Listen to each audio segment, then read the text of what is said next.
Bonjour ou bonsoir à toutes et à tous. Bienvenue pour ce 20e épisode de Jour de coupe au singulier aujourd'hui, puisqu'il n'y avait qu'un seul match même, il y avait qu'une seule compétition. C'était notre très chère Coupe d'Asie. Bonsoir à ceux qui sont dans le chat, je vois qu'il y en a qui sont déjà chauds. Biscuit qui nous dit Klinsmann t'es foutu, les Coréens sont dans la rue. Je sais pas si à cette heure-là ils sont dans la rue, je pense qu'ils font dodo. Mais d'ailleurs, la bonne question de savoir si Baptiste fait dodo, je ne sais pas. Bonsoir à Xixon, à Larami et à Anubis Strange. Bonsoir à ceux qui sont déjà là. Monsieur Chris est là aussi. Monsieur Chris, hein, attention. Monsieur qui se prépare à accueillir la Copa América, la Coupe du Monde, enfin à peu près tout ce qui existe. Et bonsoir aussi à ma foi. Qui attend aussi comme moi demain l'annonce. Hein. Et merci à Anubis Strange pour le follow. Bref, bonsoir à tous, donc, ravi de vous retrouver, ça faisait longtemps, on avait presque perdu l'habitude, hein, voilà, mais bon, on est toujours là, pas de Coupe d'Asie pour Son Heung-min, comme pour Park Ji-sung et Shabunken, exactement, Dercilidas, en fait, pas de Coupe d'Asie pour la Corée du Sud, comme tout le monde depuis les années 60, à peu près, hein. Voilà, oui, 60, 56 et 60, je crois, les deux dernières, les deux. Bref, voilà, je vais accueillir celui qui va m'accompagner ce soir. Vous allez voir, il va forcément, hein, il a préparé son introduction. Je vais le lancer là sur les rails, tel un Moussa Tamari lance Al Neymat sur le premier but. Monsieur Kylian Besson, bonsoir Kylian. Assalamu alaikum, quad fazat kurat el kadem el youm, la mahkoum saïdan abdan bitakdim mubara. Salut à tous, le football a gagné aujourd'hui, je n'ai jamais été aussi heureux de faire cette émission. Bien voilà, et vous notez quand même qu'il y a des progrès au niveau de l'accent. C'est vrai que j'aurais pas dû dire Monsieur Kylian Besson, j'aurais dû dire Kylian Al Besson. Je ne suis Quel pas fait beau. non plus. J'aurais pu le faire comme ça. Mais très très bien au niveau de l'accent, bravo. Écoute, bravo, bravo. Je pense que je ne serais pas capable de faire aussi bien. Le football n'est pas encore mort. Non, le football n'est pas encore mort. Justement, on va y aller sur ce match. On va y aller. Quel beau poème, nous dit ma foi. On va aller sur ce match du jour. Ce match entre donc la Jordanie et la Corée du Sud, première demi-finale de cette Coupe d'Asie 2023. Parce qu'on le rappelle, hein, la petite particularité de la chose, c'est que les demi-finales de la Coupe d'Asie ne se jouent pas le même jour. Hein. La Coupe d'Afrique, elle, joue le même jour, mais pas l'Asie. Ça doit être trop compliqué à mettre en place au Ouais. Qatar. Je sais pas, je comprends pas. On va pas trop s'en plaindre quand même, parce que pour une fois, c'est pas le Qatar qui est avantagé. Oui, Euh, c'est vrai, donc, ça aurait donc été voilà. trop gros. Bah, ça se serait vu, ouais, c'est clair. Ouais. Ça se serait un peu trop vu, mais bon, après, indépendamment et sans crier au complot qatari, machin bidule, quand t'es pays hôte, généralement, tu t'arranges pour hein, être dans les meilleures Oui. conditions, CF France 98, hein, et tous ceux qui Sachant ont que, le, suivi. sachant que le Qatar, même quand il n'est pas un pays hôte, s'arrange pour être dans les meilleures Voilà, conditions. Alors là, on n'ose même pas imaginer à quel point ils se sont bien mis. Bref. voilà. Je pense qu'aujourd'hui, on est tous heureux, nous dit Frankie the Beef. Ah ouais, sauf Anubis Strange. Bon, après, sauf les Coréens, et puis demain, JBK qui arrive, tu vois, j'ai dit sauf les Coréens, je pense que JBK, lui, va pas être heureux du tout. Je vous ai mis forcément les statistiques de ce match, le score, le 2-0, on va revenir sur le détail de ce match. Ouais, tu es triste, j'imagine. On va. Alors, comme on disait un petit peu rapidement en off, hein, ce qui est assez incroyable, enfin, ce qui est assez incroyable, non, en fait, en même temps, les choses ne changent pas du jour au lendemain.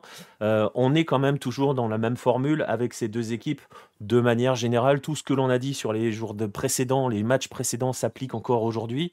On s'attendait hein, à une opposition de style. On s'attendait à voir la Jordanie avec sa vitesse, avec son jeu de transition, avec sa solidité défensive, annuler un petit peu la Corée du Sud que l'on avait vu sur les matchs précédents et faire très très mal justement sur ces transitions, notamment dans les couloirs et au milieu. En fait, tout ce qu'on attendait est arrivé concrètement. Ah, tout ça, totalement. Hein. Totalement.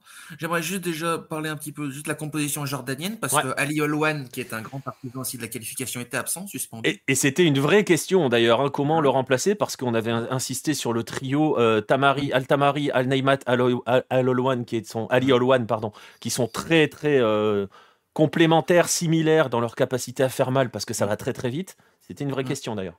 Et du coup, bah, la solution a été trouvée. Al-Mardi, qui était piston gauche, décale dans cette espèce du coup de faux ailier gauche. Habou Hashish, du coup, qui avait fait quelques bouts de match, passe titulaire. Et au milieu de terrain, pour compenser le fait que ça soit forcément plus défensif, et des profils plus défensifs, Rajai Ayed, qui avait été titulaire contre l'Irak et le Tadjikistan, a laissé sa place sur la compo du coup à Noor Al-Rawabdeh, qui joue du côté de Selangor en Malaisie, et qui a un profil un peu plus offensif, du moins un peu plus de relayeur. Voilà. Donc ça a permis de... C'était, on va dire, pour compenser, pour garder une stabilité, pour pas être trop défensif face à cette Corée qui était privée de Kim Min-jae, et ça s'est senti. Et ouais, alors ça s'est senti, même si on avait quand même insisté sur le fait que Kim Min-jae, ça commençait à plonger quand même. Oui. Le mec, physiquement, on sentait qu'il était complètement cuit. On en a beaucoup parlé avec Baptiste l'autre jour, qui était furax de l'avoir vu enquiller les matchs. Parce que Kim Min-jae, dès le mois d'octobre, c'est ce que disait Baptiste, disait que faut souffler les mecs. Oui. Mais, mais on l'a vu quand même cependant sur les duels. Les défenseurs coréens qui refusaient le duel des fois. Enfin, ouais. c'était alors que Min-jae, il y aurait été, même si Oui. il n'avait pas été irréprochable, ça s'est quand même senti à ce niveau-là. Et du coup, les Indonésiens, n'importe quoi, ça commence. Les Jordaniens. Non, ça va, t'as pas fait les Irakiens pour les Iraniens encore, c'est bon. Non, c'est bon. Non. Ça va venir, hein. Demain, peut-être demain. Mais voilà, du coup, les Jordaniens, ça passait comme dans du beurre, des fois, j'ai envie de dire. Franchement. Ouais. Alors, je vois vos messages, notamment Anubis Strange et JBK. On va revenir tout à l'heure sur la Corée du Sud. Forcément, il y a des choses à dire sur la Corée du Sud. Je note, je vois vos messages, je les note. Donc voilà, vous inquiétez pas, je vois tout, je vois ce qui se passe. On est sur cette Jordanie et sur cette mise en place tactique avant match. D'ailleurs, une chose à noter, c'est que Ali Olwan n'est pas là, mais tu l'as dit, il a replacé des hommes, il n'a pas changé de système en fait. Il a gardé son système. Donc il y a vraiment, on parle. C'est vrai que je me suis fait chambrer quand j'ai dit opposition de style. Il faudrait que la Corée en ait déjà un, nous a dit Francky, c'est vrai. Mais pour le coup, la Jordanie sait ce qu'elle veut faire, comment le faire. Et elle va au bout de cette idée-là, quoi. Elle a pas, ça peut être un défaut. On peut tout à fait lui reprocher si ça se complique. Mais il n'y a pas de plan B tactiquement parlant, parce que ce qu'elle fait, elle le fait déjà très bien. On va en reparler. Mais voilà, ça ne change pas. Les hommes peuvent changer, pas le système. C'est ça, c'est totalement ça. C'est le système qui est mis en place depuis l'arrivée d'Amouta il y a à peu près 1 an et qui, ça n'a pas été parfait au début, mais ça monte petit à petit. Après, voilà. C'est vrai qu'effectivement, s'il se retrouve en difficulté avec ça, par contre. Si quelqu'un arrive à bloquer ce système-là, bon, pour l'instant, ça n'arrive pas. En fait, c'est ça aussi. Pour l'instant, ça n'arrive pas parce qu'il a des hommes aussi. Enfin, voilà, on va en parler de Moussa Al-Tamari, forcément, la merveille. Voilà, et puis voilà, je vous ai déjà dit à quel point on l'aimait. Déjà, moi, depuis 2019, il avait explosé aux yeux de tous en 2019 avec la Coupe d'Asie 2019 où il était déjà monstrueux. Bon, là, il a franchi d'autres étapes, on l'a dit. L'arrivée à Montpellier, ça l'a transformé quand même, le garçon. Ouais, physiquement. Ouais, aujourd'hui, dans les duels, ça s'est senti. Ah ben clairement, en fait, c'est quelque chose qui lui manquait et c'est ce qu'on disait l'autre jour, tu vois, quand il était en Belgique, moi je le regardais à l'OHL avec le fils et c'est vrai que tout ce qui était repli défensif ou voilà, il y avait pas trop, il se repliait pas Tamari parce qu'il pouvait pas abattre ce travail-là et ça fatiguait. C'est-à-dire qu'au plus le match avançait, plus il fatiguait. Là, déjà, moi, en début de saison, quand je l'ai vu avec les premiers matchs avec Montpellier, je me suis dit, dis donc, il a soulevé un peu de fonte, le pépère. Mais pour le coup, il l'a bien fait. Parce que clairement, physiquement, il est au-dessus. Et ça arrive au bon moment pour la Jordanie en plus. Et ça arrive au meilleur moment. Voilà, la Jordanie c'est ce qu'elle fait. Elle le fait, ouais, exactement. Alors, ce qui est intéressant aussi avec le travail d'Amouta, parce que forcément, on est obligé de parler de ce travail d'Houssine Amouta. Ce qui est assez fou, c'est une stat que je regardais, j'en parlais en off avec Letco. Mine de rien, avant cette Coupe d'Asie, sachant que, parce que faut voir aussi d'où vient la Jordanie, c'est important dans ce genre de choses. Avant cette Coupe d'Asie, le dernier match de préparation avant la Coupe d'Asie, la Jordanie prend 6-1 contre le Japon. C'est son dernier match, le 9 janvier, dernier match. Après, il faut mettre deux choses en parallèle, c'est que le Japon était encore dans sa dynamique. Oui, complètement. Et la Jordanie n'avait pas certains de ses joueurs. Et voilà, complètement. Un match de préparation. Oui, totalement. Et pour aller encore plus loin, parce que tu vas voir que c'est pas juste, parce que c'est facile, tu vois, en plus c'est un match de préparation juste avant la compète, bon, tu vois, tu peux... Mais pour aller encore plus loin, sur leur match de préparation de Coupe d'Asie, ils en ont fait 3, ils en ont gagné un face au Qatar. Tiens donc. J'ai rien dit, mais tiens donc. Non. Mais pas plus, c'est FLO sinon. Voilà, c'est ça. Mine de rien, cette victoire face au Qatar de début janvier, c'était la première victoire de la Jordanie depuis juin 2023. Ah, mais ça m'étonne pas. Ce qui veut dire aussi, parce on est toujours, les dynamiques sont importantes. Il s'est passé quelque chose avec cette Coupe d'Asie. Et ce qui est Mm. assez rigolo, je voyais le message, je sais plus qui l'a mis, le message, les grandes nations sont décevantes, hormis, c'est Dercilidas. Toutes les grosses écuries sont décevantes sur cette Coupe d'Asie, à part l'Iran. La plupart des grosses écuries sont arrivées dans un état où la dynamique était positive, voire très positive. Je veux dire, la Oui. Corée du Sud, elle n'était pas à la dérive. Le Ah, non. Japon était dans une forme, on l'a déjà dit 25 000 fois. Mm. Et la Jordanie, c'est le parfait contre-exemple. Ça n'allait Mm. pas, ça n'avançait pas, et bim. Ouais, ouais, c'est ça. Et là, on a l'impression qu'ils sont, enfin voilà, qu'ils sont Mm. quasiment injouables. Alors vous voyez les stats, ils n'ont pas le ballon. Le truc, c'est que on parle beaucoup du trio offensif. Bon là aujourd'hui c'était un duo, mais défensivement, aucun tir cadré de la Corée du Sud. Alors on va y revenir, hein, sur la Corée du Sud. Oui. Aucun tir cadré, mais faut la Mm. percer la muraille derrière, hein. Oui, oui, oui. Mais en plus, on parle de muraille de cette imperméabilité, mais on peut aussi en parler, c'est que en termes de débauche d'énergie, c'est impressionnant. C'est que, on le voit très bien au début du match, ça court de partout devant. T'as la ligne de 3 derrière qui est un peu plus calme et tout parce que le ballon est loin, mais quand t'as les Coréens en rang central, ils ont tous quelqu'un qui presse et ça essaye de couper les lignes de passe. Ça va d'un côté à droite à gauche, ça ne s'arrête jamais d'être en mouvement, défensivement comme offensivement. Et ça fait beaucoup de différence quand on voit à quel point la Corée est statique. Comme beaucoup d'autres grosses nations, comme le Japon, entre autres, aussi. Ouais, ouais, ouais. Non, mais c'est vrai que c'est important.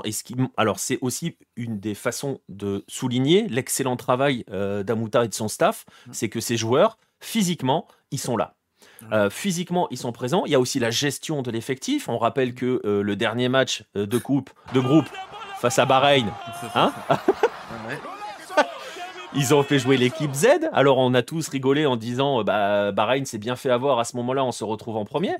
Certes, mais il a complètement géré son effectif. Les mecs, ils se sont posés tranquilles, chose que la Corée du Sud n'a pas pu faire.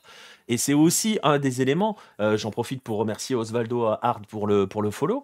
Vous avez entendu l'alerte. Euh, euh, c'est aussi ce qui peut expliquer, on va y revenir, hein, tactiquement, mais aussi le fait que cette Corée du Sud, bah, elle sortait quand même de 2 matchs marathon, de 2 miracles. Alors on va dire 2 miracles, mais jamais 203. Mais le fait est que c'était des matchs marathon. Elle a très peu fait tourner dans cette compétition, avec un système qui était toujours le même.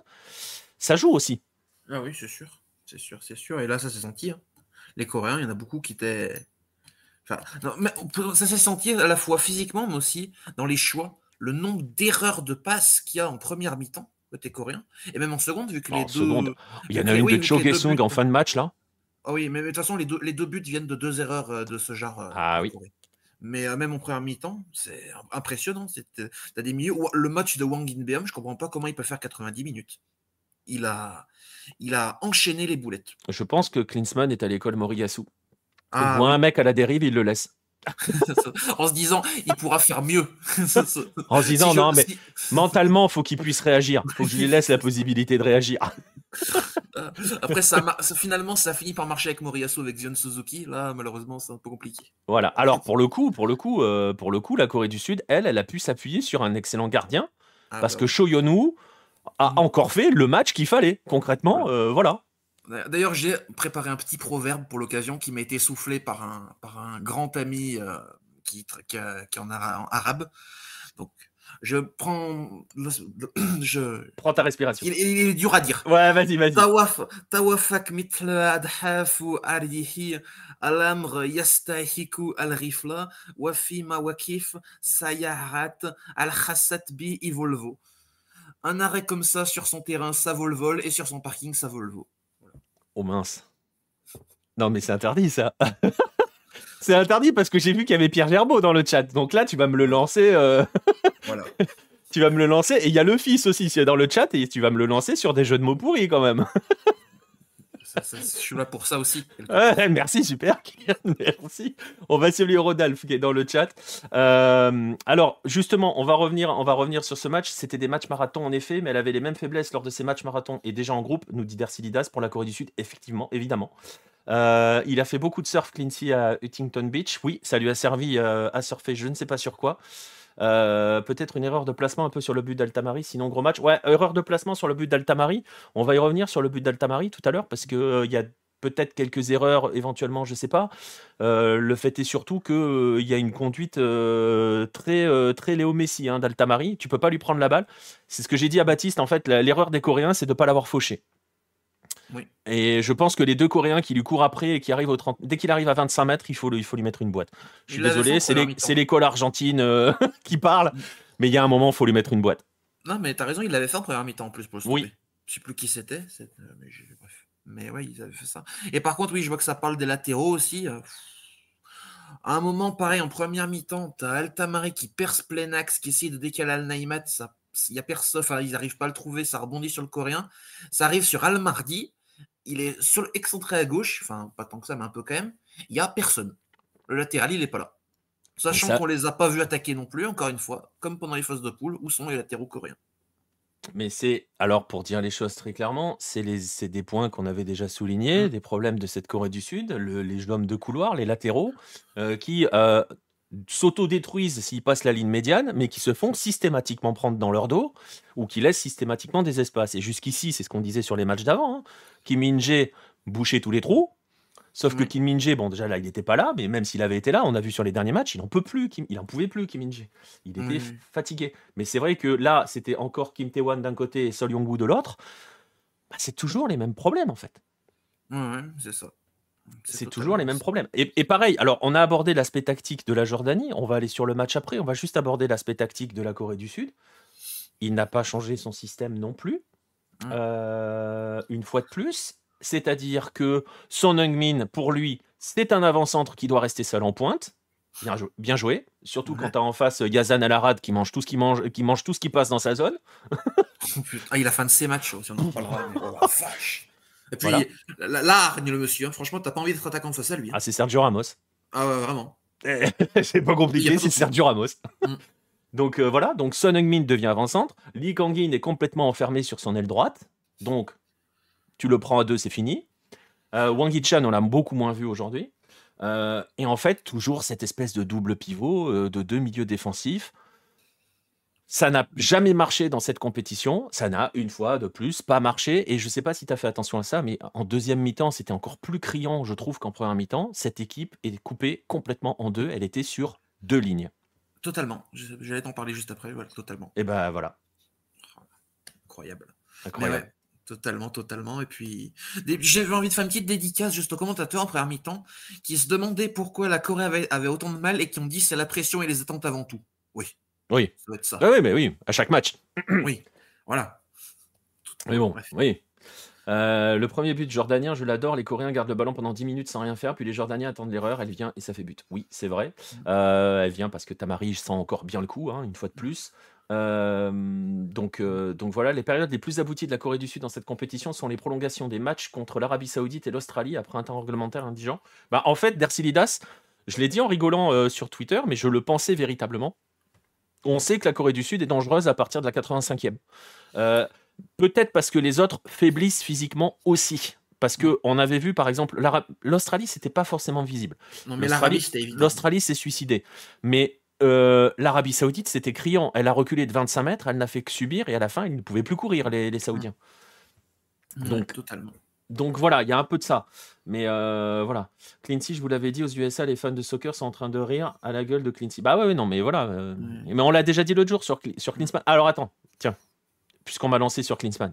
J'ai un petit cadeau, les amis. Ah oui. J'ai un petit cadeau. Je vous montre une vidéo. Parce que c'est quand même... Si vous l'avez pas vu, la Jordanie vient de battre la Corée du Sud. On va revenir sur le match après, dans le détail. Fin de match, les Jordaniens célèbrent. Jürgen Klinsmann. À gauche sur votre écran, et vous allez l'avoir en plein écran. Magnifique. Le sourire, la joie, le bonheur. C'est exceptionnel. C'est exceptionnel. Vous voulez que je vous le remette? Je vous le remette un coup. On va parler dessus parce qu'il n'y a pas de son. Le mec il a envie d'aller célébrer avec eux. Il est heureux pour eux. Exactement, comme dit Rodolphe. Il est content. Voilà. J'en parlais en off justement, je disais tout à l'heure. Après le deuxième but de Jordanien, tu as eu un plan de 5 secondes sur Hossein Amouta. Et puis après, tu as eu un plan de 5 secondes sur Klinsmann. Le plan de 5 secondes, Amouta, pas un sourire après la brute, rien du tout, concentré. Et Klinsmann, il avait le sourire, regardait un peu autour de lui. Voilà. Et souvenez-vous de cette image qui était après l'égalisation de la Malaisie. De la Malaisie. Il fait 3-3, voilà la tronche de Klinsmann. Et regardez Chadouri à côté de lui. Hein. Mais voilà, Klinsmann, si vous voulez, je vous le remets un petit peu, comme ça on va bien rigoler ensemble. Mais Ça fait polémique en Corée, nous dit JBK, c'est normal. Alors, encore on l'a heureux. on l'a déjà dit, il y a beaucoup de choses qui font polémique avec Klinsmann en Corée du Sud. Le fait qu'il ne soit jamais au pays, qu'il n'a jamais assisté au match de K-League, qu'il vive aux États-Unis, qu'il nous vendent le truc en disant je regarde les matchs sur Y-Scout, machin. Enfin voilà. Mm. Franchement, on peut reprocher des choses tactiquement et on va les reprocher des choses très tactiquement, enfin sur le plan tactique.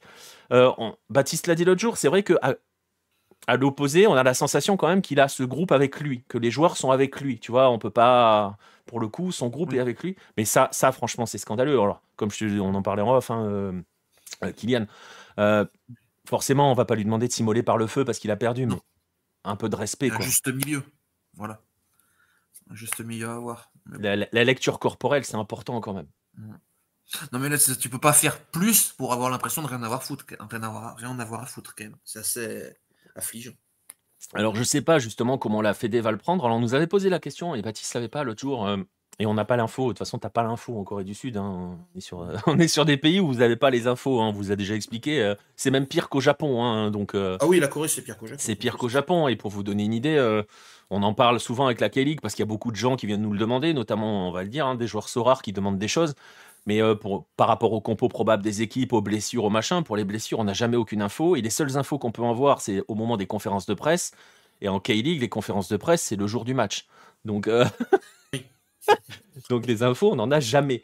Euh, mais mais c'est vrai que là, ça va forcément poser beaucoup de problèmes. Donc, il y a le contenu et il y a la forme avec Klinsmann. Le fait que normalement, il est payé plus que Paolo Bento, qu'il se fait éliminer par la Jordanie après avoir fait match nul contre la Malaisie, après s'être arraché sur des matchs.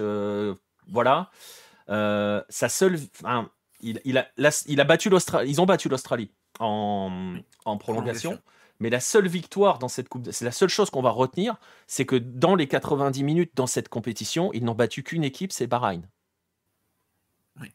Et c'était pas glorieux non plus. Et c'était pas glorieux non plus. Ça pique un peu quand même. Mm. Donc je sais pas si je sais pas si Klinsmann va sauter, on peut pas avoir les infos. Mais voilà, d'un côté, Klinsmann soutient ses joueurs, d'un autre côté, il s'en prend sa mission à la légère. C'est exactement ça, Dercilidas. C'est très compliqué. Alors, on n'est jamais dans la tête d'un mec, on n'est jamais à sa place et tout, mais c'est vrai que la lecture corporelle, ça joue quand même, c'est important.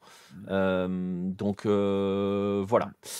Et- Les joueurs sont avec lui, mais est-ce qu'il n'a pas quand même une influence sur le fait que, honnêtement, il y a certains joueurs, t'as l'impression pas qu'ils en avaient rien à foutre, mais dans l'intensité mise dans les duels et tout, et c'était zéro. Ça allait pas sur le ballon, ça faisait pas les replis défensifs. Est-ce que c'est parce que quand tu vois l'attitude des Jordaniens dès le début du match, à un moment il y a le penalty concédé par la Corée, parce que les Jordaniens, je les ai trouvés très calmes sur le match, et ça c'est assez surprenant parce que quand même ils sont dans une situation historique. ouais. Et très calme, le penalty concédé par la Corée, t'as 2-3 Jordaniens qui s'approchent de l'arbitre, et bah comment il s'appelle, le piston droit Haddad qui vient repousser les autres en disant hop, on se calme et tout va bien.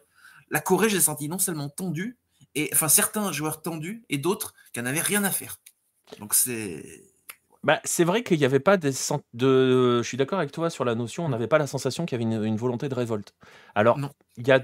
C'est toujours compliqué d'analyser, c'est toujours compliqué oui, de l'analyser tout simplement. Il y a peut-être un facteur, une fatigue mentale et physique. Ouais, ouais, Je pense. Lee Kang-in, un vrai guerrier, ouais, mais je suis pas l'attitude de Lee Kang-in sur ce match, au fur et à mesure, il a disparu. Et d'habitude, il essayait de prendre les choses en main. Et là, franchement, parce que Klinsmann a fait du Klinsmann, c'est-à-dire qu'il a fait les changements habituels. Tout simplement, quand il a fait entrer Cho Gae-sung, Lee Kang-in est passé dans l'axe. Oh, c'est bizarre. Enfin, il fait toujours la même chose en fait. Mais on l'a pas revu. Et voilà. Et Son est devenu le vrai capitaine. Et ben Son Heung-min, on peut se poser la question aussi parce que c'est pareil. Indépendamment de sa Coupe d'Asie qui est franchement ratée, hein, n'ayons pas peur de le dire. Oui. Il y a aussi l'attitude en fait. Voilà, un peu contre l'Australie. On sentait que l'Australie, il y avait quelque chose du côté de la Corée du Sud. Là, franchement, il n'y a jamais eu. Tu as la sensation que. Voilà quoi. Non, ouais. Je sais pas si. Pas résigné, parce que tu n'es jamais résigné sur une demi-finale.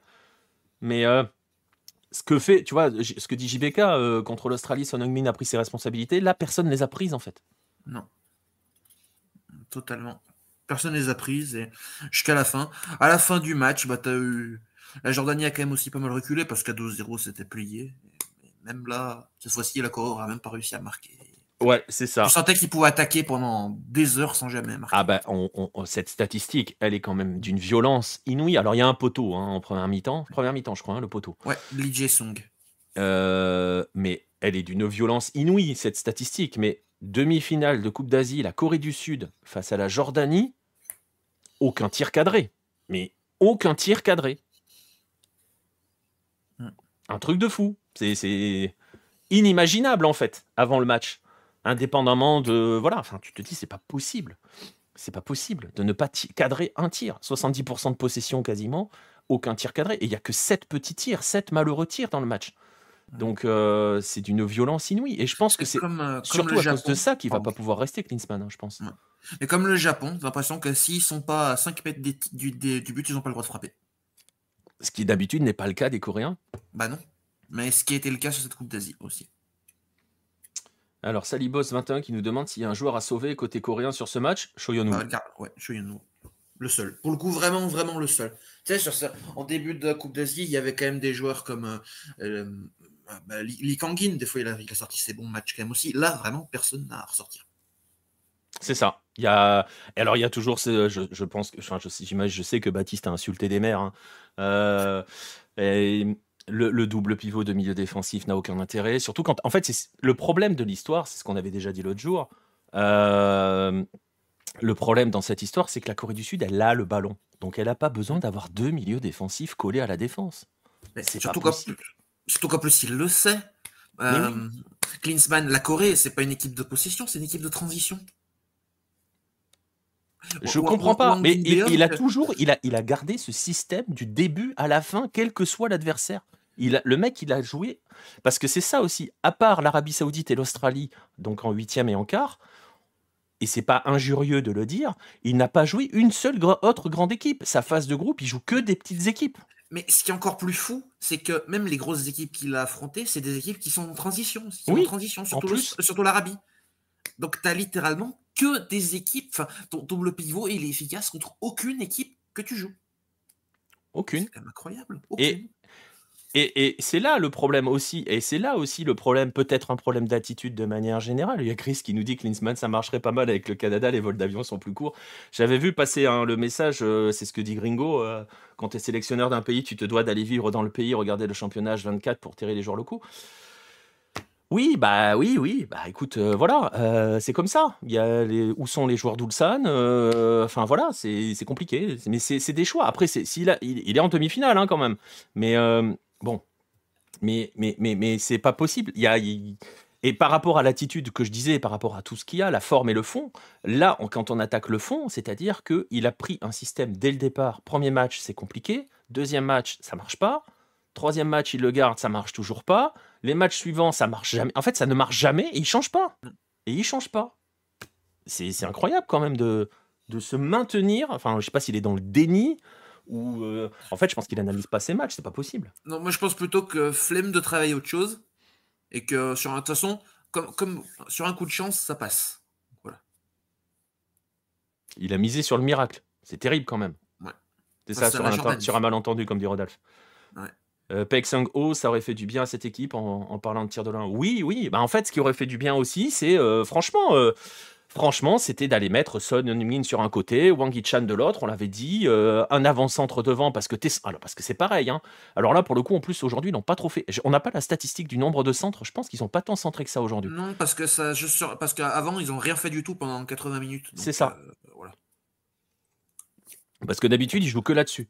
Mais... Oui. Contre l'Arabie, sur la fin de match. Bah, c'est ça. Bah, bon, en même temps, quand tu fais entrer de Choquesson, parce que alors, on l'a déjà dit, si vous devez faire comment dirais-je, une espèce de caricature d'un type footballistique, Ce que disait Kylian tout à l'heure, on a l'impression qu'il faut qu'ils aillent sur la ligne de but pour marquer. Normalement, c'est ce qu'on dit des Japonais. Oui. Normalement. C'est pour ça que si vous suivez la J-League, vous verrez que la plupart des avant-centres, même si ça évolue un peu, sont jamais japonais. Mais donc voilà, Après, ouais, ça évolue un peu quand même. oui. Mais par contre, à la différence, les Coréens, et on en avait déjà parlé avec Baptiste à une époque, les Coréens ont des avant-centres qui sont toujours des grands joueurs en termes de taille. Ils sont toujours très grands parce que ça centre fort. C'est aussi pour ça que les défenseurs centraux sont assez grands et souvent des avant-centres étaient des défenseurs centraux à leur formation. Et donc c'est un championnat qui est beaucoup plus physique avec un jeu où il y a beaucoup plus de centres. Là, il n'y en a eu plus. Non. À croire que. On en revient encore une fois. Il ne connaît pas la source de ses joueurs. Ah mais de toute façon, je pense qu'il les connaît pas, hein. Voilà. Non, mais ça le prouve encore une fois un peu plus que il ne sait pas utiliser la manière dont joue la Corée, les joueurs coréens à leur formation. Il ne sait pas faire. Je sais pas. Il essaye d'inculquer des choses. Non, Mais le problème, c'est que je pense, non, mais je pense que la formation, les jeunes, le machin, il connaît pas. Il explique qu'il suit Non. le championnat sur Y-Scout alors que la K-League Oui. passe les matchs gratuitement sur son truc. Enfin, t'as envie de dire. Ouais. Donc Ouais. voilà. Déjà, il est où Yoonbit Garam? Non, mais déjà où ils seront. Enfin, il n'y a pas de créateur dans cette équipe et c'est le problème. Et tu pourrais utiliser Lee Kang-in comme créateur. On l'a déjà dit, on l'a déjà souligné et on l'a vu. Ça a fonctionné un petit peu, notamment face à l'Arabie Saoudite. Mais voilà, il n'y a pas de sécurité défensive dont les attaquants n'attaquent pas. Ouais, bah après, c'est parce qu'il n'a pas un bon équilibre, JVK. C'est parce qu'il n'a pas trouvé l'équilibre avec cette équipe-là. Le Kim Shin-wook, c'est exactement à lui, c'est exactement au Wookie que je pensais, hein, JPK, quand j'ai donné l'exemple. Donc on a des refs, hein. Dans le Oui. sens, le Wookie, on n'y touche pas, hein. Le Wookie, voilà, avec Baptiste, c'est notre joueur, hein, le Wookie. Donc voilà. T'inquiète, je vais rien dire parce que il a fini sa carrière à Singapour. Quel joueur c'était? Ah, mais le Wookie, c'est un joueur mythique. C'est notre joueur. Je te jure, avec Baptiste, c'est notre joueur, le Wookie. Ah non, mais Voilà. ce qui était très drôle en plus, c'est qu'à Singapour, c'était l'inverse de la Corée. T'as très peu de centres normalement, et t'as du jeu, on va dire, beaucoup en transition, c'est rapide et tout, au sol. Là, tu mets Kim Shin-wook qui faisait des défenseurs d'1m75. Ah oui, ça doit faire bizarre, hein. Parce qu'en plus, il est à Young Lions, club qui a des joueurs qui savent centrer. Donc, c'était quelque chose. Bref. Ah ouais, non, mais ouais, le Wookie, c'est une légende. Une légende absolue. Non, mais les joueurs devraient quitter la K-League pour l'Europe, nous expliquait-il. Bah oui, mais ça, c'est des phrases qu'on entend tout le temps. Et d'ailleurs, c'est ce que disait Baptiste le jour, c'est que maintenant, c'est devenu, si tu joues en Europe sous Klinsmann, si tu joues en Europe, tu vas jouer en sélection. Et on voit ce que ça donne avec des joueurs qui sont... Parce que c'est aussi ça. Là, on parle de fatigue physique, de fatigue mentale, de fatigue de manière générale. On parle sur des joueurs, il y a beaucoup de joueurs qui ne jouent pas, en fait. Donc, qui manquent de rythme, tout simplement. Et ils ont empilé les matchs dans cette compétition. Donc, son physique de basketteur à Kinshimuk. Ouais, tu touches pas au Wookie Gringo, sinon on va se fâcher. Attention. Attention. On est deux. On touche pas au Wookie. Donc voilà, donc bon. C'est ce qu'on disait sur le match en lui-même, hein, sur le scénario. Franchement, comme tu l'as dit, hein, ils auraient pu jouer 3 ans, ils auraient jamais marqué les Coréens. Et d'un autre côté, on se disait que dès que la Jordanie allait ouvrir le score, c'était fini, quoi. Oui, ben c'est ce qui s'est passé. Du coup, on va revenir peut-être un peu sur les 2 buts. Yep. Parce que ça arrivait assez vite, 53e. Du coup, 8 minutes après le retour des vestiaires, il y a déjà eu quelques percées jordaniennes. Parce que au final, la Jordanie, on n'en a pas parlé, mais en première mi-temps, il y a quand même, on a parlé du gros match de Choi Yeon-wook, mais il y a quand même eu beaucoup de tentatives. La percée de Al-Naïmat, je crois que c'était. Oui, c'est en première période, c'est en fin de première période, avec El Tamari qui lance un profondeur Al-Naïmat, qui dribble 3 ou 4 joueurs dans la défense, mais qui bute sur Choi Yeon-wook. Ouais. Incroyable. Parce que l'espace, il est petit, hein. Franchement. Ouais. Techniquement, Moi, c'est impressionnant. ils ont dit Al-Naïmat récompensé de son super match. Moi, franchement, le trio. Alors, on va revenir sur Moussa dans un moment, hein, mais le trio, il n'était pas là, Ali Olwan, mais ce trio-là, waouh! Et puis, ce qui est encore plus incroyable, c'est que c'est un trio qui sera durable sur le temps. Parce que c'est 26 ans, 24 ans et 23 ans. Ouais. Donc, voilà. Après, ça sera toujours pareil, hein. Et ça, c'est une des choses qu'on peut toujours qu'on dit pour bien des sélections. La gestion de l'après va être primordiale pour la Jordanie. Totalement. Après, Amouta n'est pas là depuis très longtemps, donc j'espère qu'il va rester, je suppose. Là, je vois. A priori, ça ça va dépendre des propositions qu'il a aussi et de ce que va lui proposer, de ce que peut lui proposer la fédération Le jordanienne. problème est là, parce que le problème de la Jordanie, il y a beaucoup de bonnes intentions, beaucoup de bonnes choses, beaucoup de gens qui savent travailler, mais il n'y a pas d'argent, ce qui s'appelle pas du tout. C'est ça. Donc voilà, ça va être à surveiller ça aussi. C'est sûr. Mais bon. La Jordanie confirme que l'équipe qui élimine l'Irak accède toujours à la finale. Ça fait au moins 25 ans. Ah, bien vu pour la stat, Ah je oui. l'avais pas Ouais, celle-là. je l'ai Merci, vu Lilas. passer tout Bien à vu. l'heure. Depuis 97, un truc comme ça, 90, je sais plus combien. Ouais, c'est possible. Ouais. C'est possible. Donc, ouais. Vous êtes en train de lister les absents Anubis Strange et JBK, les absents Corée du Sud. Oui, bah oui, forcément. Forcément. Son Min-kyu, je comprends pas. Hein. Mais bon. Après, il est pas tout jeune, mais quand même. Mais oui, il y a plein d'autres. Je vois des noms qui passent là. Oui, forcément. Oui. Mais bon. C'est comme ça, il a fait ses choix. Ses choix, je sais pas comment ils ont été dictés.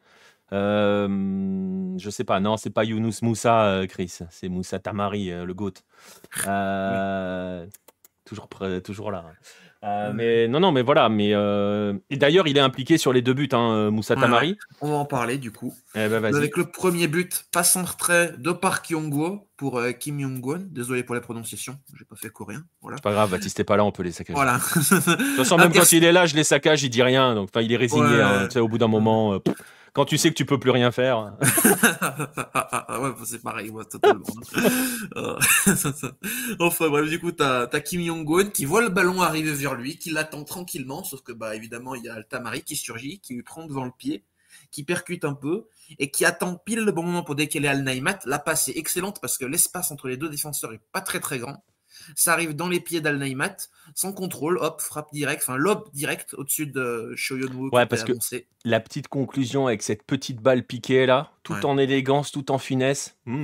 La passe est magnifique, la conclusion est encore plus. C'est ça. C'est un magnifique but. Vraiment, vraiment magnifique but. Et puis sur le deuxième, du coup, après, t'as une perte, t'as Wang In-beom et Lee Kang-in qui se font des passes au milieu de terrain, parce qu'il faut s'en faire. Ils commencent à se rapprocher, et tu sens qu'il va se passer quelque chose, parce que c'est obligé. Et là, t'as un gros pressing d'Al-Rashdan, qui a fait d'ailleurs une petite parenthèse. Un gros pressing. Oui. Un pressing tout voilà, court. Il est là. Il est au contact. Il passait là à ce moment-là. Voilà, il est au contact. Il arrive en même temps que le ballon. D'ailleurs, juste pour parler un peu d'Al-Rashdan, parce qu'on en a peu parlé, mais du coup, je trouve que son premier match contre la Malaisie, paradoxalement, il n'avait pas été exceptionnel. Par contre, là, en phase d'élimination directe, j'ai trouvé très bon. Al-Rashdan, voilà. Du coup, il gratte le ballon, et le ballon arrive dans les pieds d'Al-Tamari, on est vers le rond central, une accélération. Hop, ensuite, il s'amuse un peu avec les défenseurs, il percute, il dribble. T'as l'impression qu'il joue en x1,5 en termes de vitesse, d'ailleurs, c'est assez impressionnant. Bon, après, c'est pas la première fois qu'on a l'impression avec eux. Non. Et là, en plus, tu mets un joueur très rapide avec des joueurs qui ont des gestes très lents. Forcément, ça amplifie encore le fait que t'as l'impression que la vitesse est changée. Mais voilà. Et puis ensuite, il a juste belle frappe pour battre Cho Yeon-woo. Et puis voilà. Et un but, je le disais, hein, et franchement, c'est sans exagérer, c'est un but très messiesque, je l'ai écrit dans le compte-rendu, mais récupère dans son camp, grosse fréquence avec ses contrôles du pied gauche, ça élimine personne qui ose le faucher, parce que c'est aussi ça hein, qui arrive pas... Et derrière, il fait la petite passe en ouvrant le pied. Je suis pas convaincu qu'on puisse en vouloir beaucoup à Cho Yeon-woo dans l'histoire. Donc voilà, Kylian et O dans les noms coréens, c'est toujours O. Oui, c'est vrai, c'est un O. Oui, bah c'est bien. Oui, c'est vrai. Non, mais il faut faire attention, J'ai bien.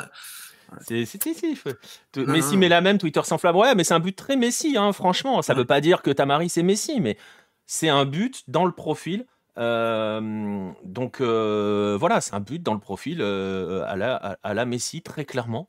Voilà, le but est magnifique. On l'a dit, Tamari, c'est le facteur X de cette équipe. Zixon disait, c'est le joueur du tournoi. Je crois que c'est plié, même Afif ne peut pas le rattraper.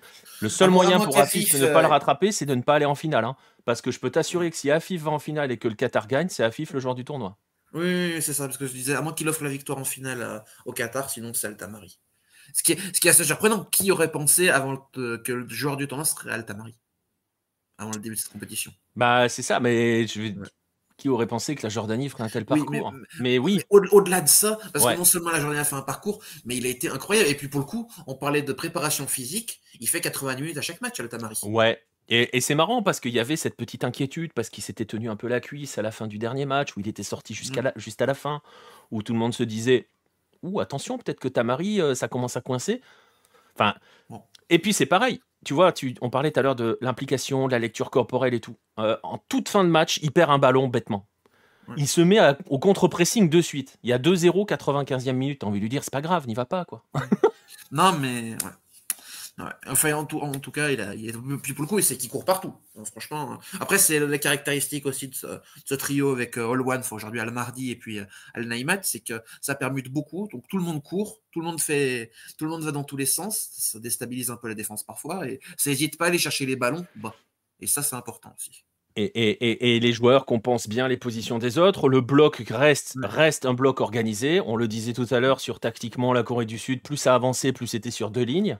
Ouais. Avec un milieu de terrain, c'était un no man's land sur la fin de match. C'était un truc de fou. Oh, bah, Parce que c'est aussi tu ça sais, le après, problème. après, même quand les joueurs y sont, ça reste un no man's land quand même. Ouais, mais alors à la fin, ils y étaient même plus. C'est-à-dire qu'il y avait 2 lignes. Alors après, c'est vrai que la Corée du Sud, elle passe son temps à envoyer des longs ballons. J'ai vu tes messages à SBBR, j'ai oublié de les lire, mais il y en a un qui m'a fait sourire. Klinsmann fait comment sa sélection en demandant au pilier de comptoir de troquer du coin. Je sais pas. Il doit les faire sur Wisecout ou sur Football Manager. Euh, je sais pas. Faudrait voir. Faudrait qu'ils nous en disent plus. Donc voilà. J'avais vu tout à l'heure un message. J'avais vu, d'ailleurs, ça me fait penser, ça me fait Vas-y, faire rire. vas-y. J'ai vu sur Twitter, il y a quelqu'un qui parlait de Klinsmann qui a dit, enfin, Klinsmann, il met que les joueurs tu sais, connus, tu sais, ceux qui ont la plus grosse note sur FIFA, il est sur FUT. C'est un peu, basiquement, c'est un peu ça, quoi. C'est un peu ça. C'est un peu ça. Il y avait Salibos tout à l'heure qui nous a demandé est-ce que cette compétition a ce côté compétition à part comme la CAN qui est plus difficile à préparer qu'un Euro ou une Coupe du Monde?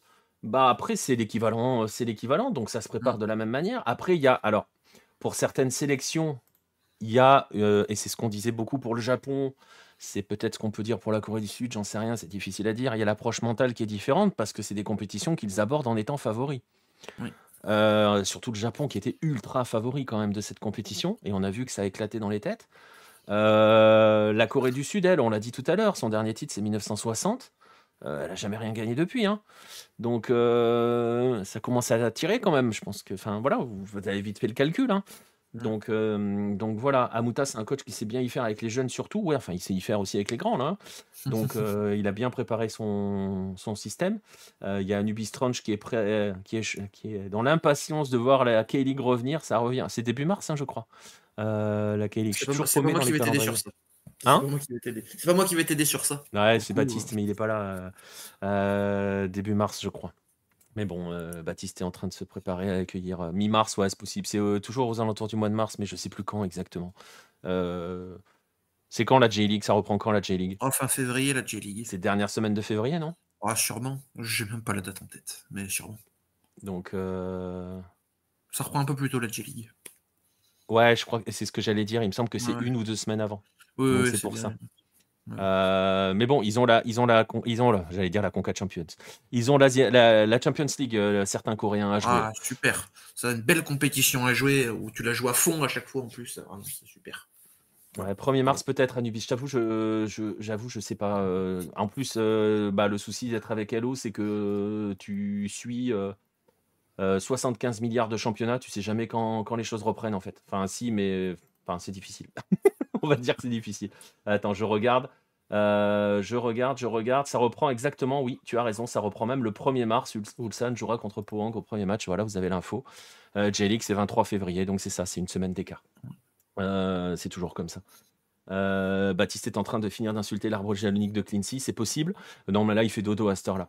Il fait dodo à cette heure-là, surtout qu'il était bien énervé, donc le temps que ça redescende. Oui. Donc voilà. Écoute, que dire de plus sur ce match? Est-ce que tu as d'autres choses à ajouter sur Donc, cette large victoire?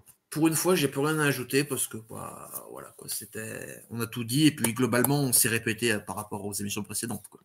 Bah ouais, non, mais c'est ça en fait, c'est ce qu'on a dit en introduction, c'est-à-dire que on s'attendait à des choses, on a eu ces choses-là.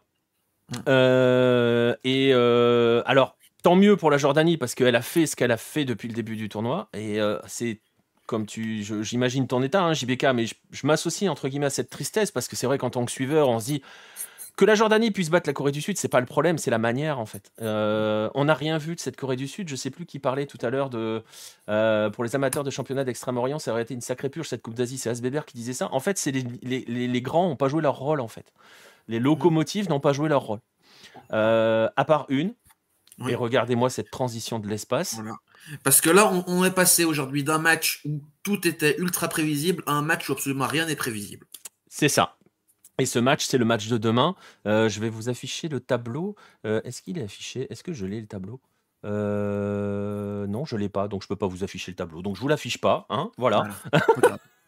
J'ai oublié de le mettre. Bon, c'est une demi-finale, c'est pas compliqué, c'est Qatar-Iran, hein, donc donc voilà. Pas besoin de voilà. On attend de savoir qui sera l'adversaire de la Jordanie. Ça sera donc soit le Qatar, soit l'Iran. Et c'est vrai que pour le coup, on sait pas trop à quoi s'attendre. Ah non. Quel Iran on va... En fait, les questions, c'est quel Iran allons-nous avoir? Est-ce que c'est la première mi-temps du Japon oui. ou la deuxième mi-temps? Sachant que ça va te changer complètement le match. Est-ce que l'Iran va tenir mentalement? Parce qu'on sait, et c'est quelque chose qu'on dit à chaque fois, le principal ennemi de l'Iran, c'est l'Iran. Et de l'autre côté, le Qatar peut-il... Parce que c'est pareil, le Qatar est en demi-finale, j'ai envie de te dire, c'est un parcours à la Corée du Sud. Ils ont convaincu personne depuis le départ. Au-delà de ça, j'ai envie de dire, quel est le style de jeu du Qatar? Parce que moi, je ne le sais toujours pas, après 5 matchs. Non, mais c'est ça, on ne sait pas. Voilà. À part peut-être balancer des ballons sur Afif et puis, hop, il finira le taf. À part ça... Ils s'en remettent à un peu de chance. Je pense au but, le but du quart de finale face à l'Ouzbékistan. Le centre contré que le gardien... Fou dans ses... Mais dans ses propres buts. Tu m'auras entendu à ce moment-là. Le but est improbable. Le centre est raté, il est contré par le mec qui tacle et le gardien se le met dans les buts en croisant les mains, quoi. Tu sais ce que j'ai dit Youssoupov depuis le début de la compétition. Tu sais ce que je pense des gardiens ouzbeks. Heureusement qu'on n'a pas fait, j'étais pas là pour le débrief, parce que honnêtement, j'ai fait une bâtisse. Là, je l'ai insulté sur 12 générations, j'en pouvais plus. Mais voilà, et effectivement, on ne sait pas. Ils s'en sont remis à quelques miracles, des miracles qui sont, qui s'appellent Akram Afif, généralement. Et des miracles aussi, surtout que leurs adversaires soient incapables d'être efficaces face au but. Ouais, parce que c'est ça. Mais attends, on se rend pas compte, mais ils ont quand même affronté le Liban, le Tadjikistan, la Chine qui joue pas, la Palestine et l'Ouzbékistan. Tu as 4 des 5 équipes face au but. Même la Chine, remarque, tu as 5 équipes où il leur faut 30 tirs pour marquer. Oui. Donc, et tu as même pire, parce que quand ils jouent l'Ouzbékistan pousse comme des malades pour égaliser. Et après, là, ça vacille dans tous les sens côté Qatar. Et dès qu'il a égalisé, il s'arrête de jouer. Il ne fout plus rien. Voilà, c'est incompréhensible aussi, ça. Katanet, c'est le Klinsmann ouzbek. C'est ça, sans revenir sur la fabuleuse séance de tir au but. Mais... Non, on va pas revenir parce que j'étais tranquille, j'étais bien, j'étais heureux ce soir, donc on va pas parler de choses qui fâchent. Voilà, c'est ça. Tu as tout à fait raison, Al-Rami. On a dit à Akram Afif, il faut véritablement toujours, et c'est vrai, et je vois ton message, et tu vois... Toujours quand on dit Akram Afif, élément facteur X de ce Qatar, toujours avoir une pensée pour Carlos Queiroz, qui l'a écarté pour laisser place à la nouvelle génération, toujours. Une double pensée même, puisque à part Afif, le seul qui a été bon offensivement, c'est Al-Khaidos, qui avait aussi été écarté par Carlos Queiroz. Ouais, mais il est plus vieux, lui, donc tu vois, l'argument du on veut faire place à la nouvelle génération, éventuellement pour Al-Khaidos, pourquoi pas, et encore. Oui, mais il a quand même été écarté. Oui. Ah oui, il a été complètement écarté. Mais voilà, quand tu décides d'écarter Akram Afif de ta compétition pour laisser la place aux jeunes alors qu'il a 27 ans. Après, peut-être que Queiroz, c'est un grand fan du football laotien et qui sait qu'au Laos, la sélection elle a 22 ans de moyenne d'âge et une fois que tu as 26 ans, tu ne joues plus. Peut-être. Ou peut-être que Carlos Queiroz a du mal avec les footballeurs. Ah non, ça me surprend.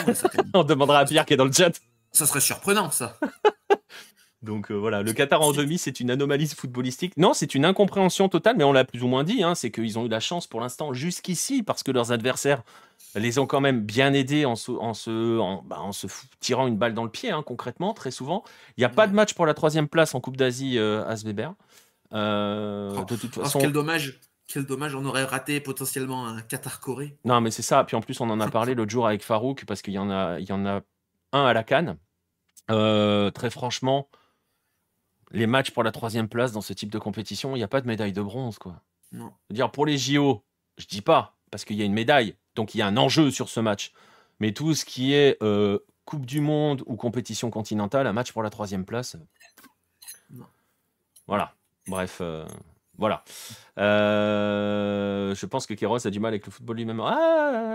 Je sais pas. Après, il faut pas être trop dur parce que Queiroz, il a construit le Portugal de la fin des années 90, début 2000. En fait, c'est ce qu'on dit sur Klinsmann, sur le côté, c'est un excellent conseiller technique. Je pense que ça s'applique à Queiroz et Chris, qui est dans le chat, pourra en parler. Par rapport à la MLS, le Q Report, qui a été fait par Carlos Queiroz en 98 ou 99, a mis en place des choses qui ont permis d'aider aussi le développement du football aux États-Unis. Donc voilà. Mais je pense que c'est avant tout un excellent conseiller technique et je pense que Klinsmann est plus un conseiller technique qu'autre chose.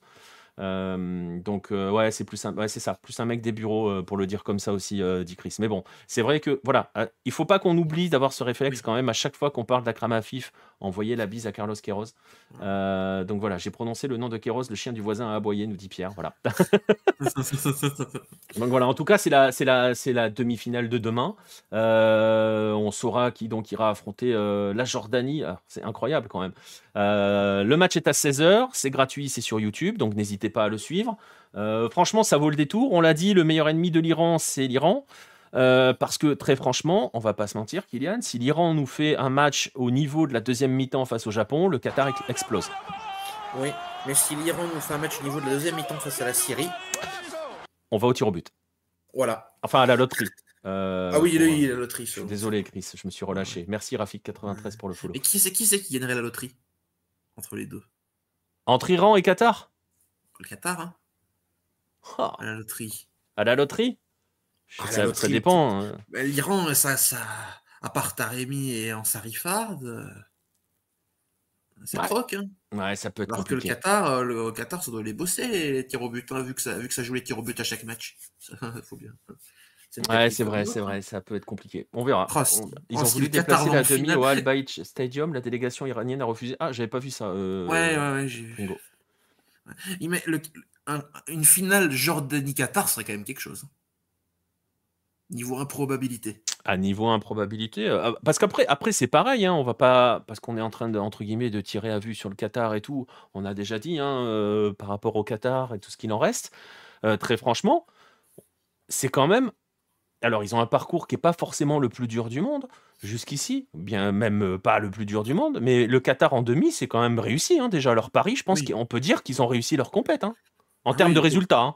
Oui, en termes de résultats, pour le coup, Tintin Marquez, sa première, elle est bien, quoi. Elle est bonne. C'est ça, hein, parce qu'on a parlé de l'ami Carlos, mais Tintin Marquez est arrivé il n'y a pas si longtemps que ça. Ils ont fait, on en a déjà parlé, un peu marche arrière en revenant un petit peu au précepte espagnol, en revenant un petit peu sur des gens qui ont plus ou moins côtoyé la Spire Academy ou des choses comme ça. Ouais. Un jeu à la Sanchez basse, un peu. C'est ça, mais on est au tout début, là, pour le coup. Autant Félix Sanchez, quand il arrive à la Coupe d'Asie 2019, et on l'a déjà dit, il est à la fin de son cycle. Déjà, en 2019, on est vraiment à l'apogée du truc. Tintin Marquez, c'est que le début. Alors, c'est peut-être aussi pour ça qu'on a du mal à voir comment ils jouent, s'ils ont une idée. Ça, c'est la grande question. Mais on est au tout début. Si on reprend les tout premiers matchs de Félix Sanchez quand il prend la tête du Qatar, bon, le style s'est pas mis en place tout de suite. Bon, là, c'est vrai que là, le style... La seule différence, c'est que Félix Sanchez a une sacrée génération 2019. Qu'il a construit lui-même. Oui, qu'il a construit lui-même. Quand on voit le Qatar, actuellement, les équipes jeunes qatariennes, on peut être sceptique pour la suite s'il n'y a pas quelques naturalisations. Bah, le problème, c'est que on les a vus au Révélo. Oui, voilà, c'est pour ça que je dis, même au-delà du Révélo. Mais tu vas voir où je veux en venir, parce que je me rappelle plus qui était le sélectionneur. C'est un Français, le sélectionneur, je crois. Si tu me laisses 15 secondes, je peux. Je sais plus qui c'était, parce que je me souviens lui avoir posé une question après un match, où justement j'avais évoqué la Spire Academy, la construction sur plusieurs années, le développement des jeunes dans la perspective de se projeter sur la Coupe du Monde, parce que c'était l'objectif du Qatar, et je lui avais demandé, bon, quelle est la politique maintenant au niveau du Qatar? Quels sont les objectifs qui sont fixés chez les jeunes? Enfin voilà, comment vous avancez, quoi? Parce qu'en plus, lui, il dirigeait les U20, je sais pas s'ils étaient U21 au Qatar. J'aurais pas la réponse. Ouais, mais c'est pas grave. Et la réponse que j'avais eue, et je vous jure, je ne l'invente pas, la réponse que j'avais eue, c'était: le Qatar est un pays de sport, on a 2 jours fériés, la fête nationale et le jour du sport. Ouais, Voilà. ouais, ouais. Qu'est-ce que vous voulez qu'on conclue à ça? Je lui pose une question très claire sur la notion de voilà, comment vous travaillez chez les jeunes, quels sont les prochains objectifs, qu'est-ce qu'on fait? Le mec me répond que le Qatar est un pays de sport. Ce qui voulait dire aussi qu'il y a plus vraiment, en tout cas, lui, c'était pas sa mission de construire et de préparer l'avenir, Mais concrètement. parce que, en fait, je viens d'aller voir, du coup, c'est un coach portugais maintenant, mais qui a été nommé depuis août. Du coup, voilà, Voilà. c'est un nouveau cycle. Non, non, mais c'est ça. Mais ouais. Mais là, le Qatar, ça va être. Enfin, faut qu'Yenkin Marquez profite un peu d'Afif, ou j'allais dire d'Almoez Ali, mais vu sa compétition, mais bon, ça reste quand même un bon joueur. Parce que là, nouvelle génération, à part Nabil Irfan, le reste, je suis très sceptique. Mais bon. Après, ouais, après, c'est. Après, il y a aussi les naturalisations qui vont arriver, des jeunes qu'ils ont recrutés. Ouais, mais on va retomber dans les travers Ah de. ouais, mais c'est le Qatar. Ouais, ouais. Ils ont au moins l'intelligence de naturaliser les jeunes à 21 ans et de les former, plutôt que de faire comme la Malaisie, t'as 34 ans, tu joues dans mon championnat, allez, viens jouer pour ma sélection. C'est vrai. C'est vrai. Voilà. Nacho Insta, il a quand Euh, même 37 ans. C'est Bruno Pinheiro qui était au. Mais il Ah, parlait français. Voilà, il ok. parlait très très bien français. Ok. Ce qui était un avantage d'ailleurs, hein. Il est portugais, mais il parle très très bien français. Et c'était lui qui dirigeait les U20, les U23 au Ok. Révélo. Voilà, je viens de retrouver le Oh, nom. Révélo, oui. Ouais, ouais, au Révélo. Et c'était lui le sélectionneur. Il parlait très très bien français. C'est pour ça que je me suis laissé. Ah, Voilà. il Mais nous la a réponse régalé en était tout dingue. cas. Et la réponse Ah, montre, et ça explique aussi, oui. comme tu dis, Kylian, il n'y a rien qui arrive derrière. Non, Donc non, non. voilà, c'est compliqué. Et pour le coup, en plus, on arrive à une période où il y a de plus en plus d'équipes asiatiques qui montent en puissance, qui travaillent bien, qui arrivent à se faire des équipes compétitives. Le Qatar pourrait chuter beaucoup plus que ce qui serait censé chuter. C'est exactement ça. C'est-à-dire que s'il ne maintient pas le niveau d'exigence et la politique sportive qu'il a tenu pendant une dizaine d'années juste précédant la Coupe du Monde, parce que ce travail-là leur a pris à peu près 10 ans, et qu'importe le fait qu'ils aient pas, voilà, qu'ils soient arrivés, que la Coupe du Monde, entre guillemets, soit arrivée trop tard ou qu'ils aient démarré trop tôt, machin, le fait est que ça a porté ses fruits, ils ont gagné une Coupe d'Asie. Mhm. Ça, on peut pas leur retirer, et ils Non. l'avaient gagné vraiment pour le coup avec la manière. Ah oui, oui, Euh, c'est sûr. et comme tu le dis, on voit d'autres pays, et c'est là où par rapport à ce que disait Asbébert tout à l'heure sur le côté purge, j'irai pas jusque-là parce qu'on voit un nouvel échiquier qui est en train de, enfin, un nouvel équilibre qui est peut-être en train de se mettre en place. Et on a vu que des nations, moi je pense effectivement, en grande partie au Tadjikistan, qui a mené ce travail depuis de nombreuses années, qui travaille véritablement dans le bon sens, voilà, ils en récoltent le fruit. Mm. Et c'est vrai que la position du Qatar, ils ont les moyens, mais les moyens, ça ne te permet pas de construire une sélection, hein. Non, c'est ça. Il y aura toujours les mêmes problèmes du Qatar, c'est-à-dire que le bassin de population, le vivier est Bah pas. oui, Surtout qu'en plus, t'as même pas comme aux Émirats, comme en Arabie, t'as le plus gros problème, c'est que le nombre de licenciés, il est très très faible. T'as quasiment pas de championnats régionaux, t'as très peu de monde qui joue au foot. C'est pareil en Arabie, alors pourtant en Arabie, ils sont 35 millions, les Saoudiens. Mais t'as vraiment que de gens qui jouent au foot et forcément Et de c'est là gens qu'on qui. et c'est là qu'on se dit, Tim Cahill, c'est à toi de jouer. Je vous rappelle que Tim Cahill est conseiller technique auprès de la fédération et qu'il était présent, par exemple, au Révélo, à superviser les U23. Donc, on ne sait pas ce qu'il fait, mais peut-être faudrait qu'il s'y mette, le garçon. Parce que, parce que Ouais. oui, ça peut être problématique dans les prochaines Coupes d'Asie. Alors là, au final, malgré tout ce que l'on a dit, malgré ce contexte, ils sont au minimum en demi-finale. Le champion sortant qui va en demi-finale du tournoi suivant au minimum, c'est déjà bien quand même, hein. Oui, oui, oui. Surtout vu que c'est quand même pas une nation qui est censée être parmi les favoris. Donc C'est c'est ça. d'autant plus. Voilà. Donc ils ont plus ou moins ils ont confirmé que leur titre n'était pas non plus anodin. Parce que on a beau dire, on voit rien dans le jeu, ils sont pas incroyables, ils sont pas convaincants, blablabla, blablabla, ils sont en demi-finale. Bon, vous allez me dire, on va pondérer avec le parcours, mais bah, on verra demain. On verra demain face à l'Iran, 16h. Je vous laisse Et faire je dirais même plus, c'est qu'ils sont en demi-finale, à part contre l'Ouzbékistan, et encore, ils ont jamais eu des matchs où ils ont subi pendant longtemps au Oui, final. C'est ça. Ils avaient quand même une certaine maîtrise de leur match, même si Oui. on aime tomber sur ce Qatar, parce qu'il y a beaucoup de choses et beaucoup de critiques à en faire, mais ils n'ont jamais été acculés au pied du mur, totalement. C'est vrai. C'est vrai. Tu as raison, tu fais bien de le dire. Contrairement à la Corée, par exemple. Ouais, ils n'ont jamais subi. Forcément, les adversaires ont eu des temps forts, mais ils n'ont jamais outrageusement subi. Ouais. C'est vrai. Le compte Twitter No Context Footy a remplacé son mème des 3 dragons du 9 janvier, Japon supérieur à tous les autres, par un mème Jordanie et Irak supérieur à Corée et Japon. Ouais, bah écoute, oui. En tout cas, voilà, c'est aussi ça qui est intéressant dans cette Coupe d'Asie, parce que bon, on va pas en faire le bilan aujourd'hui, on le fera après la finale. Mais entre le Tadjikistan, entre la Jordanie, entre l'Irak, même si, enfin voilà, mais oui, même pas, même si l'Ouzbékistan qui, bah ouais, mais l'Ouzbékistan qui va en quart, voilà, c'est déjà, ça avance. Franchement, on espérait les avoir aller plus loin hein, pour que ils brisent véritablement ce plafond de verre. Même la Thaïlande aussi. Exactement. Non, il y a des choses intéressantes. Il y a peut-être un nouvel équilibre à terme qui va se faire, mais ça va dépendre des lendemains. Mais ça, on en parlera quand on fera la conclusion. Je vous rappelle le programme, ça sera demain, donc à 16h. Iran-Qatar. Et demain, on a une grosse journée. Parce que, demain, il est minuit 7 à l'heure où on parle. Si vous nous regardez en direct, donc on est aujourd'hui. Mais demain, s'ils nous regardent au Québec, par exemple. Exactement. Ah ouais, bien vu. La bise à tous les Québécois. Merci les gars, j'ai pu rigoler un peu avec vous. Ah bah ouais, force, hein, JBK, mais la K-League revient. Donc voilà. Je sais pas quel est ton club en K-League, mais voilà, la K-League revient. Tu pourrais être comme Baptiste, tu pourrais être supporter de Seoul. Donc, mais moi, je te laisse dire pour pondérer un peu, pour ceux qui se trouvent malheureux, c'est que mon club préféré en Corée, c'est Busan. Voilà. Bruno Lamas, la bise. Voilà. Encore une montée ratée. Aïe, aïe, aïe, ce barrage. Voilà. Ce barrage. Voilà. Bref. Aïe, aïe, aïe, ce barrage. Ouais, exactement. Le Qatar espérait avoir la première demi des deux et ils ont raté leur calcul. Bah non, je pense pas, puisqu'ils ont fini premier de leur groupe. Donc, non. Enfin, je pense pas. Bah, et après, pour le coup, non, parce qu'en plus, en étant comme ils ont été, ils ont un parcours assez simple au final. Ils piochent la Palestine puis l'Ouzbékistan, quoi. C'est pas. Ouais. Leur parcours aurait été plus compliqué s'ils avaient été ailleurs, quoi. Là, ils vont passer leur premier vrai test dans cette compétition. Il y a une polémique avec les Qataris. Les places, ils ont donné que 8% aux fans iraniens. Ils ont voulu déplacer la demi-finale. Oui, bon, bah, voilà, c'est le classique. En même temps, t'es le pays hôte, tu vas pas faire en sorte que ton stade soit rempli d'adversaires. Hein.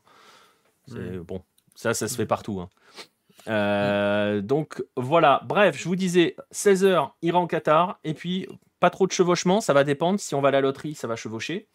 18h Nigeria, Afrique du Sud. 21h Côte d'Ivoire, RDC, c'est de la CAN. Voilà, la Jordanie a eu raison de finir 3e du groupe plutôt que premier. Je sais pas s'ils ont eu raison.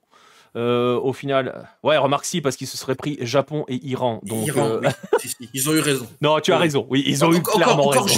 Japon, pourquoi pas. Mais Iran, ouais. Ça sera en finale. Ça sera peut-être la finale. On verra demain. Donc je le disais, 16h Iran-Qatar, 18h Nigeria, Afrique du Sud, 21h Côte d'Ivoire, RDC. On débriefe tout ça à 23h ou plus si affinité. Vous voyez ce que veulent dire les affinités. N'oubliez pas que le match africain de 21h, c'est toujours à la loterie. Oui. Parce que si on doit commencer à 23h, c'est pas drôle. Bref, voilà. On va en rester là. Est-ce que Monsieur Albessoni sera là demain pour une intro en persan? J'en essaiera. Ouais. Voilà. Je garantis rien. En persan, je sais pas. Hein. Après, en persan, l'avantage, c'est que personne ne pourra me reprendre. Donc, au moins, c'est bien. Méfie-toi. Méfie-toi. Ah ouais, il doit y avoir. Oh là là là là, ouais, méfie-toi. Il y en a qui parlent 12 langues ici. Donc... Il faut faire attention. Moi, non, hein, mais... Mais on sait jamais, tu sais jamais dans le chat, attention. Oui. Prono, ça sera ou plus. Oui, je pense que ça sera ou plus aussi. On verra. J'espère que j'ai déclenché l'effet LO en disant ou plus. Mais c'est vrai que ce Côte d'Ivoire RDC, il peut nous emmener loin quand même. Il peut nous emmener très très loin. Des Français qui parlent persan, ça doit se trouver sur Twitter. Oui. Mais sur ce live. Sur ce live, pas sûr. J'espère que non. Donc voilà, c'est plus facile que l'ouzbek. Bonne question. Je ne sais pas du tout. Aucune idée. À écouter, réponse demain avec Kylian. Ouais. Voilà, et après ça dépend pas que de Kylian. Hein. Oui. Ça dépend. Non, ça sera en persan quoi qu'il arrive. Je veux pas refaire d'arabe. Ouais, tu peux demander à Team Melly FR, effectivement. Ouais, bref. On va vous laisser là, on va vous remercier d'avoir été présent dans le chat. Merci Kylian de m'avoir accompagné ce soir. Toujours un plaisir. J'ai oublié de faire l'outro, donc il n'y aura pas d'outro en arabe, désolé. Oh. Attendez, alors je peux revenir chercher. Alors, ça non, fort, on triche pas. On triche pas. Attends. Oh, la déception totale. Si, c'est bon. Layla Saïda il al Khad. Voilà. Ok, c'est bien. Du coup, je peux reprendre Baptiste sur sa prononciation. Attends, fais gaffe, parce que Baptiste, ça va commencer à devenir solide. Il est là-bas. Donc voilà, et en plus, il va bientôt entrer en phase de cours. Donc ça risque d'être assez violent. Bref, merci à ceux qui étaient dans le chat. Toujours un plaisir de vous retrouver le soir pour débriefer ces matchs. On se retrouve demain soir. Donc je le disais, merci à ceux qui écoutent les replays, que ce soit sur les plateformes de podcast, que ce soit sur YouTube. Pensez à nous suivre sur ces différentes plateformes, vous abonner quand vous pouvez le faire. Si vous voulez vous abonner, je vous conseille de vous tourner en particulier sur la plateforme verte qui, elle, ne prend pas de marge concrètement et qui fait que quand vous donnez de l'argent à un streamer, vous donnez tout l'argent au streamer et pas 30% ou 50% à la 30%, je crois, je sais plus. Non, je ne sais plus si on a 70-30 ou 55. 70-30, je crois. Voilà, à la plateforme. Bref, merci à vous tous.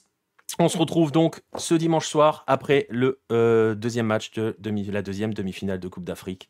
On arrive au bout de ces jours de coupe, mais c'est quand même, ça va nous manquer après. Le Pré-Olympico avance très bien. Le Pré-Olympico va être très très chaud à Asbébert parce que le Brésil est dans la sauce et parce que l'Argentine est pas loin d'être dans la sauce en fonction de ce qu'elle va faire face au Paraguay. On peut avoir une vraie sensation au Pré-Olympico.